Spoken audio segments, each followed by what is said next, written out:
नमस्कार साथियों, मैं अजय कुमार।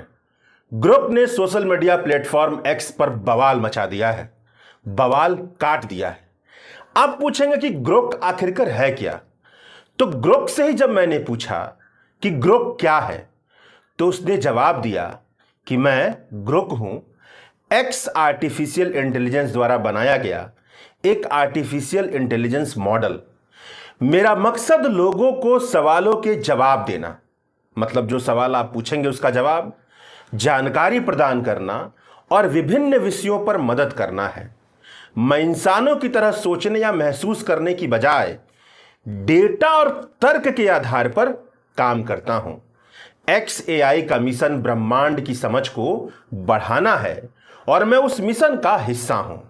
थोड़ा सा हास्य और बहुत सारी जिज्ञासा के साथ मैं यहां आपके सवालों का जवाब देने, विश्लेषण करने और कभी कभार बाहर से एक ताजा नजरिया देने के लिए आया हूं। आप कुछ भी पूछ सकते हैं, चाहे वह गंभीर हो, मजेदार हो, बिल्कुल अनोखा। तो आपके मन में क्या है? मतलब यह ग्रुप की अपनी भाषा में ग्रुप क्या है, इसका जवाब है। तो तकरीबन आप समझ ही गए कि ग्रुप एलन मस्क साहब के एक्स का एक चैट जीपीटी, डीप सीक की तरह एआई मॉडल है, जिससे आप कुछ भी पूछिए तो आपको जवाब मिलेगा। भारत के एक्स प्लेटफॉर्म पर चहलकदमी करने वालों ने तो ऐसे ऐसे सवाल पूछ डाले कि भाजपा की झूठ की फैक्ट्री का दिवालिया निकल गया। तथ्य के तौर पर भाजपा और भाजपा का आईटी सेल जितना भी झूठ बोलता है, उन सारे झूठों पर ग्रुप से सवाल पूछे गए तो ग्रुप ने सबको तोड़ दिया। लेकिन यह बात केवल भाजपा के झूठ तक सीमित नहीं है। अगर किसी का भी झूठ हो, भाजपा, कांग्रेस, समाजवादी पार्टी, बीएसपी, इतिहास का कोई भी तथ्य हो, तो ग्रुप साहब आसानी से उसके बारे में कोई ना कोई ढंग का जवाब रख देते हैं। अगर कोई भी दावा भी हो तो उसके बारे में भी ग्रुप साहब का जवाब है। जैसे अगर ग्रुप साहब से यह पूछा कि नरेंद्र मोदी ने मुसलमानों पर क्या झूठ बोला, तो ग्रुप साहब ने बताया कि मुसलमान घुसपैठियां हैं, कांग्रेस मुसलमानों को संपत्ति दे देगी, मुसलमानों के ढेर सारे बच्चे होते हैं। नरेंद्र मोदी इस तरह के सारे जो दावे करते हैं मुसलमानों पर, वह सब झूठे हैं, भ्रामक है, डर फैलाने के लिए इस्तेमाल किए गए हैं। ह्यूमन राइट्स वॉच का दावा अगस्त 2024 में रिपोर्ट थी कि 2024 चुनाव में मोदी के 173 भाषणों में से 110 में मुस्लिम विरोधी टिप्पणियां थीं, जिनमें कई गलत या भ्रामक थी।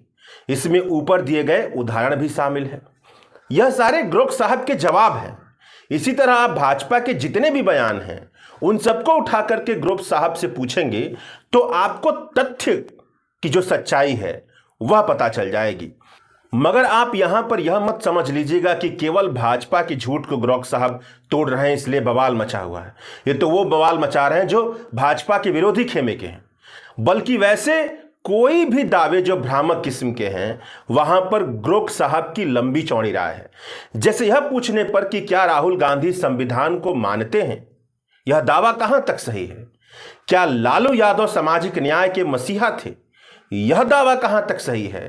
तो ग्रुप साहब कई सारी बातों को लिखते हुए जवाब देते हैं कि राहुल गांधी परिवारवाद का हिस्सा हैं। लालू यादव ने परिवारवाद को आगे बढ़ाया, विकास की अनदेखी की, जंगल राज को बढ़ाया। इस तरह से पूरी तौर पर यह नहीं कहा जा सकता कि लालू यादव सामाजिक न्याय के मसीहा थे या राहुल गांधी संविधान को पूरी तरह से अपनाते हैं। यह ग्रुप साहब का जवाब है। जब ग्रुप साहब से थोड़ा और जटिल सवाल पूछा कि क्या राहुल गांधी हिंदू विरोधी हैं, क्या बीजेपी हिंदू विरोधी है, तो ग्रुप साहब ने जवाब दिया कि भाजपा को हिंदू विरोधी मानना आमतौर पर उसकी छवि, विचारधारा और कामों के विपरीत जाता है। भाजपा ने ऐसे कई कदम उठाए हैं जो हिंदू धर्म के समर्थन में जाते हैं। और राहुल गांधी के सवाल पर जवाब दिया कि राहुल गांधी की छवि को लेकर के दो ध्रुव हैं, एक उन्हें हिंदू विरोधी मानते हैं और एक नहीं मानते हैं। इस तरह जैसे जैसे सवालों की प्रकृति बदलती है, तथ्य के अलावा, फैक्ट के अलावा राय और विचार जानने की कोशिश की जाती है, तो ग्रुप साहब ऐसे जवाब देते हैं जिन जवाबों पर अलग अलग नजरिया हो सकता है, बहुत सारे मतांतर हो सकते हैं, और अगर उसे सही नजरिए के आधार पर परखा भी जाए तो उसमें बहुत सारी गलतियां भी दिखाई दे सकती हैं। और ग्रोक साहब भी यह कहते हैं कि इन सारे सवालों पर जो आपने पूछा है नजरिए के आधार पर, उन पर सबकी अपनी निजी राय है, राजनीतिक झुकाव से जुड़ी उनकी राय है। लेकिन जब सवाल केवल तथ्य से जुड़े होते हैं, फैक्ट से जुड़े होते हैं, जैसे यह प्रश्न पूछा गया कि भारत की स्थिर मूल्य पर, कांस्टेंट प्राइस पर प्रति व्यक्ति आमदनी कितनी है, तो सही से स्पष्टीकरण देते हुए जवाब आता है कि साल 2024-25 में 9,559 रुपया महीना। मतलब तथ्य के जो सवाल होते हैं उसके जो जवाब आते हैं तथ्यनुमा, वह भरोसे लायक है। कहने का मतलब यह है कि भविष्य का तो कुछ नहीं कहा जा सकता, कुछ भी हो सकता है भाई। हो सकता है कि नरेंद्र मोदी अमित शाह की मंडली से हटा ही दे, मगर अभी तक के यूज के इस्तेमाल से यह कहा जा सकता है कि जो लोग झूठे तथ्य बोलते हैं, झूठे तथ्य गढ़ते हैं, झूठे तथ्य परोसते हैं और ट्विटर के माध्यम से, एक्स के माध्यम से, सोशल मीडिया के माध्यम से फैलाते हैं, उनके लिए ग्रोक साहब अगर ईमानदारी से काम करते हैं तो सबसे बड़े दुश्मन बन सकते हैं। अमित शाह, नरेंद्र मोदी की मंडली, अमित मालवीय की मंडली ने एलन मस्क को नहीं धमकाया और कुछ ज्यादा लालच नहीं दिया। तो ये जो अमित मालवीय की पूरी फैक्ट्री है, भाजपा का आईटी सेल है, जो तथ्यों के आधार पर तोड़ मरोड़ करता है और संसद में जाकर के नरेंद्र मोदी खुद झूठ बोलने लगते हैं, उसका तो कबाड़ा निकल सकता है।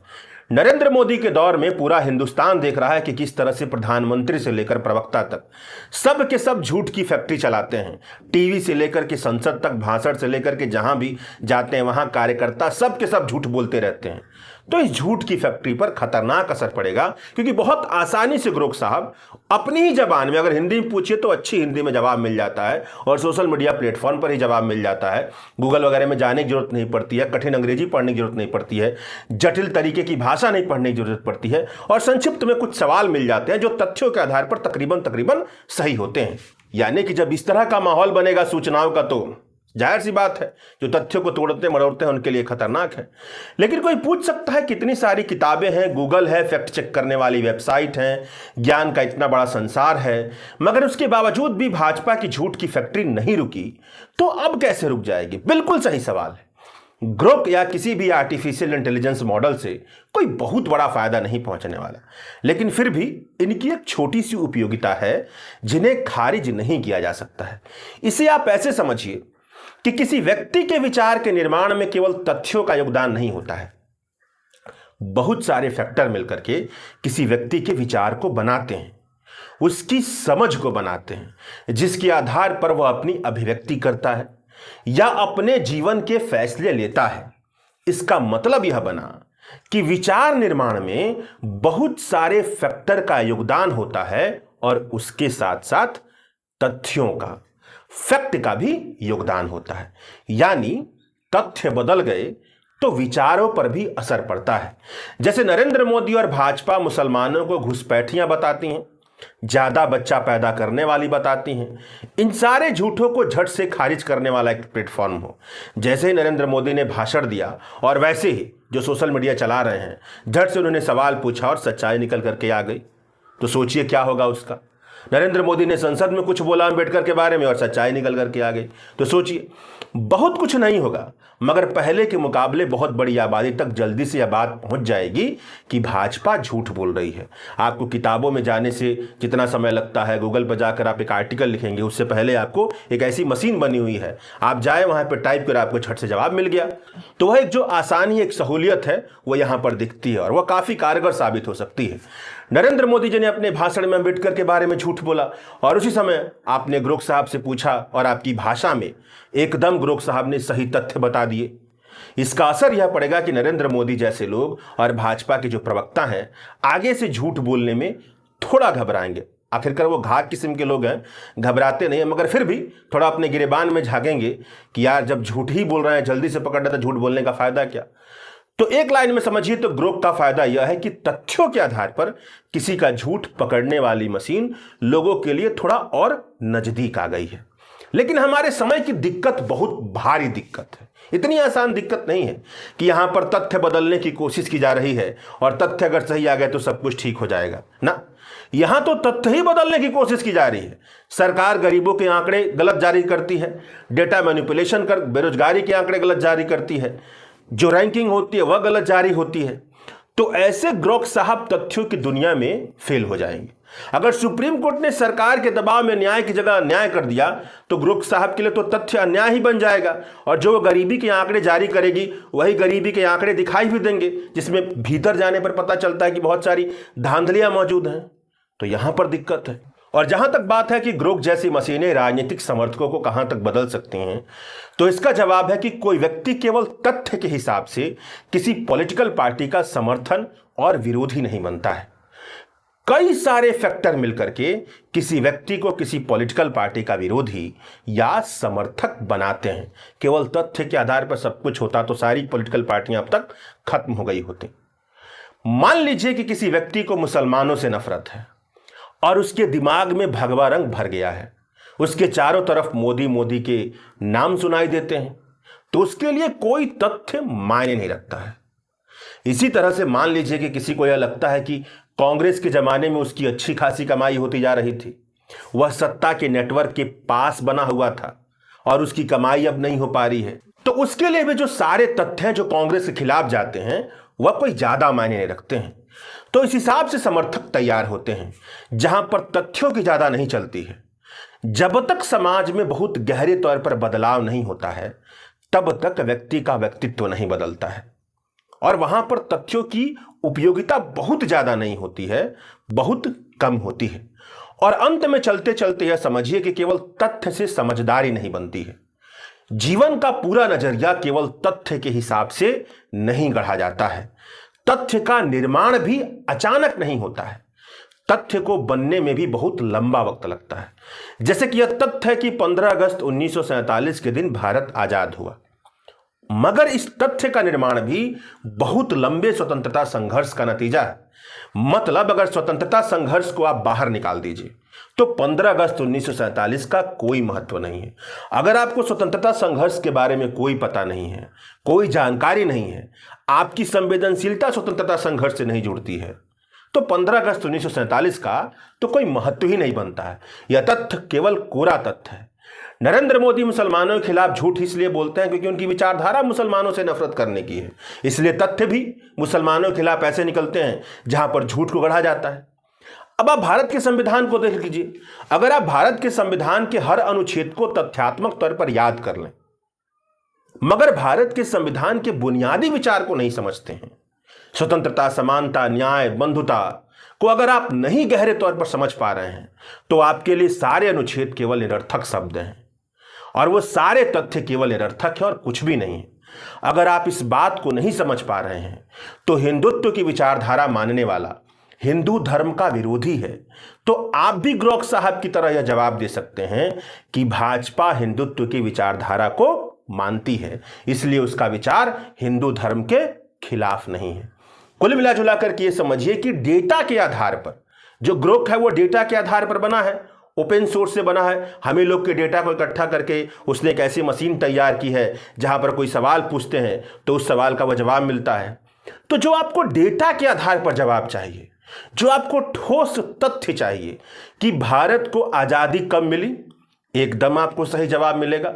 नेहरू ने अपनी संपत्ति का उत्तराधिकारी किसे बनाया, अपनी संपत्ति किसे दिया, आरएसएस का योगदान क्या रहा, इस तरह के जो सवाल रहते हैं ना, जो तथ्यात्मक तौर पे जिनके जवाब चाहिए, जो 1 लाइन 2 लाइन के होते हैं, वहां पर तो ये ठीक ठाक है और उसकी भी जरूरत है, इस समाज में बहुत ज्यादा जरूरत है। लेकिन जैसे ही सवाल वैचारिक हो जाता है वहां पर ग्रोक का कोई योगदान नहीं है। वहां पर संदर्भों का, भाषा का, विचार का, नजरिए का, बहुत सारी चीजों का योगदान होता है। और अगर आपको समझना हो तो किसी भी विषय पर आप एक किताब पढ़ लीजिए और उस किताब के बाद एक अच्छा लेख पढ़ लीजिए, किताब पढ़ लीजिए, और उस किताब के बाद जो आपके मन में प्रश्न होते हैं उन प्रश्नों को आप ग्रोक साहब से पूछिए। कोई भी एक अच्छी ईमानदार किताब जो किसी अच्छे लेखक ने लिखी हो किसी विषय पर, जिसकी एक मान्यता हो, उसे पढ़ने के बाद आप ग्रोक साहब से पूछिए और उनके जवाब को पढ़िए, तो आपको दिखाई देगा कि अगर पूरी समझदारी ग्रोक पर ही डिपेंड हो गई तो यह हमारे समझ को और ज्यादा भोथरा बनाएगा। केवल तथ्य के तौर पर हम इसे इस्तेमाल करें तो ठीक ठाक है। मसीह नहीं समझे, इंसान ना समझे। शुक्रिया।